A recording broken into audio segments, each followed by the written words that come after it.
The waist is the body's ruler. If the waist is relaxed, the feet will have strength and will have a strong foundation. Insubstantial and substantial changes all originate from the turning movements of the waist. If there is a situation in which one cannot attain strength, the root of the problem is in the waist. We'll start with the movement of wave hands like clouds. So I'm going to move over here, and before we walk with our wave hands like clouds, I want you to just do the wave hands like clouds without stepping. And as you do your wave hands like clouds, think about this rotational movement. You're rotating on your central column. Think how you're really moving from the dantian. And that's what that ruler, that commander, when they're talking about the waist, we're talking about the dantian, moving from the dantian. And this rotation is really controlled by this movement from the dantian. We're not going to be relaxed in our Tai Chi if we try to let the limbs lead the motion. Everything originates from the core, from the dantian. Even those substantial and insubstantial changes, like the essential talked about. So now we're actually going to step with our wave hands like clouds. Start with your weight on the right, thinking about that column, keeping your shoulders above your hips, and all the weight is on that right. And start your wave hands like clouds. Move that dantian over the left as you rotate. Now your column is here. Your left is substantial and your right is insubstantial and able to move. Then as you rotate, your dantian comes over that right leg, and now it's the substantial side. The left is insubstantial and is able to move. So you can start to see how moving from the dantian actually helps with that substantial and insubstantial change. Now let's just move back to the right. You know that you can do your wave hands like clouds to the right. And the same idea applies as you rotate from your dantian.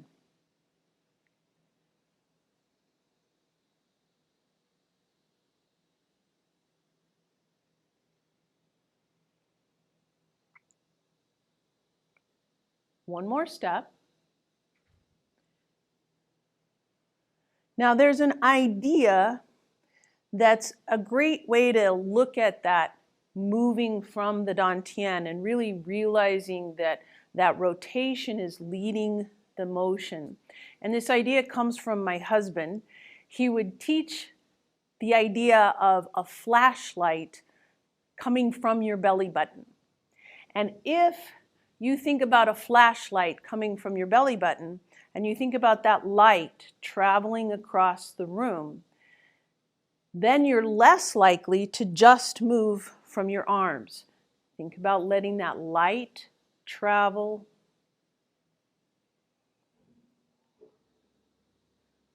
And light the room from corner to corner as you turn with your wave hands like clouds.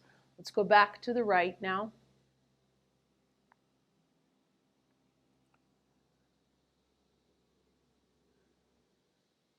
Now let your focus change from that light to the substantial and insubstantial changes that you're feeling as you do your wave hands like clouds.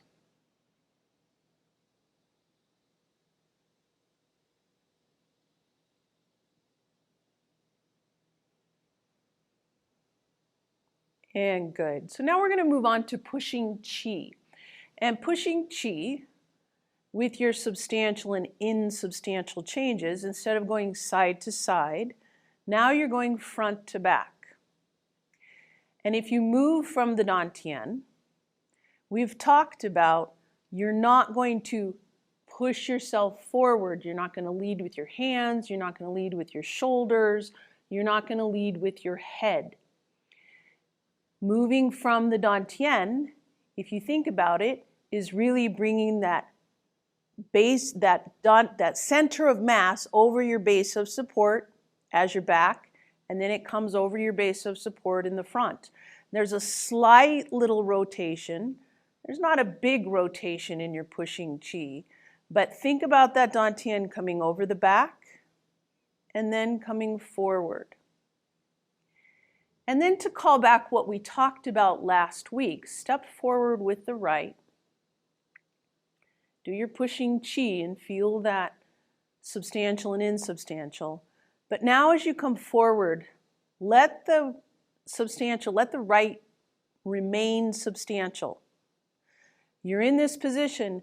Now if you want to pull back without changing your substantial leg, letting that right leg be substantial, how would you do your pushing chi? You either have to just do your arms, which we know is not right, or you might be tempted to lead with your shoulders. Remember, as we talked about last week, containing the chest and raising the back. This is not a good position. You're now suspended from here and your chest is thrust out. Whereas if you move from your Dantian, you're keeping your shoulders above your hips, you're keeping yourself lifted and suspended, and all of your columns are intact. You can be relaxed, and you can feel that energy from the ground in your feet. We're going to talk more about your feet in just a second. Let's do the whole ward-off sequence, which obviously includes that pushing chi at the end. As you hold your ball to the right, think about that flashlight again in your belly button. You're stepping out and ward off. You lead with the Dantian. Grasp the bird's tail. Now start the motion next, that roll back with your Dantian. Let the hands just follow. Lead with the Dantian coming into your rotate and press and pushing chi. If you think about a whip and you think about the handle of the whip and then the string and there's the very tip of the whip, a motion with a whip does not start from the tip, right? The tip doesn't just all of a sudden rise up and smack something. It can't. All of its energy comes from that handle when you whip the whip.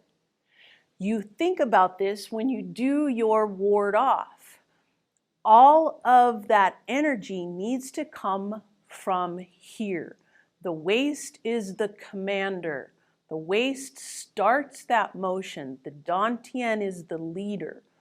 So holding that ball to the right, as we step out, let that Dantian lead, and then the arms are like the tip of the whip, and they just follow what the Dantian says to do. Then start that motion with the Dantian as you roll back. Again, the hands just follow. Starting that motion, they come into your rotate and press and pushing chi. Then you can even start this motion to turn with your Dantian. You're bringing it over. This right side is substantial, and then you turn to get the left side substantial to start your ward off on the other side. Lead with the Dantian, ward off, grasp the bird's tail, roll back, rotate and press, and pushing chi. If you think about all of sports, you can think about golf, think about tennis, think about baseball. All of these sports lead with their Dantian. They don't talk about it that way, but a batter comes up to bat, he has rotational power because he leads from the hips, and then all that power comes out the end of the bat, right? Well, not the end, but the sweet spot. But the bat is like the tip of the whip. That's where that power is expressed, but it starts from here.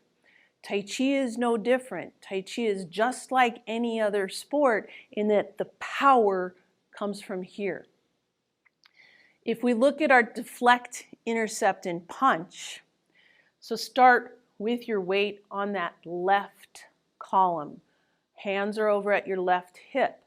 Now turn your right shoulder just a little bit so that your flashlight is pointing just a little bit on the diagonal. As you step forward, lead with that Dantian. Let the hands be the tip of the whip as you block whatever's coming at you. Then you're going to lead again and coil to set up as you lead and thrust that punch out. This punch has so much more power if you start that motion from your Dantian. There is not a lot of power in this. There's a lot of power if you let that punch just be thrown out there, thrust out there, because the power is coming from the Dantian, but also from the ground. You have to be rooted and grounded in order to have the power come up through the Dantian and then expressed out in the hands. If we look at our kicks, again, we need to be suspended, we need to be lifted, we need our columns to be intact, we need our substantial side to be on that column where our Dantian is over our base of support. You can't kick if you keep your Dantian centered, right? There's no way you can stand on one leg. You have to bring that Dantian over that base of support. Allow that supporting leg to be slightly bent so it can receive the energy. Now you have that column all the way through your body from your feet all the way up, which will allow you to kick with strength. Moving that Dantian over that right side now, lift the left and kick.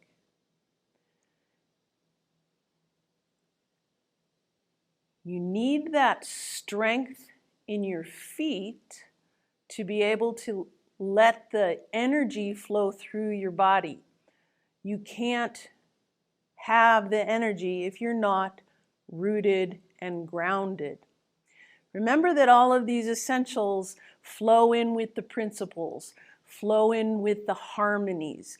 All of these things come together in Tai Chi, and they relate to one another, but also they relate to the benefits of Tai Chi. Helping you be more balanced is one of those benefits.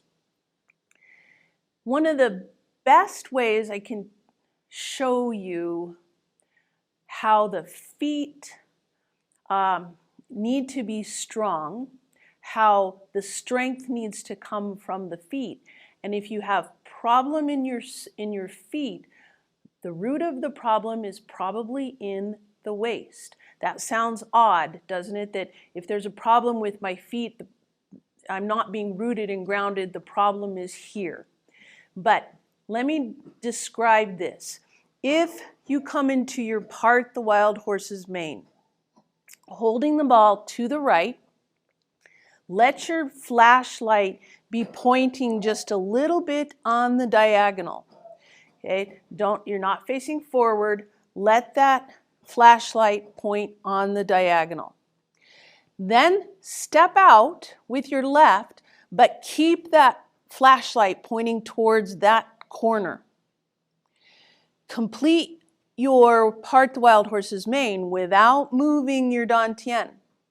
And feel how awkward this is. It does not feel rooted and grounded. It does not feel powerful. One change Now change that flashlight, turn that dantian into the proper position, and now all of a sudden you feel rooted and grounded. You feel the power of that motion. It's really amazing when you try that. Try that one more time. That flashlight's pointing on the diagonal, holding the ball to the right. Step out left, but don't change the flashlight. Don't move your dantian. Let your hands come into your part the wild horse's mane. Feel that awkwardness. Feel that unstable. Then simply move the dantian where it should be. And now you're rooted and grounded and you have power in that motion.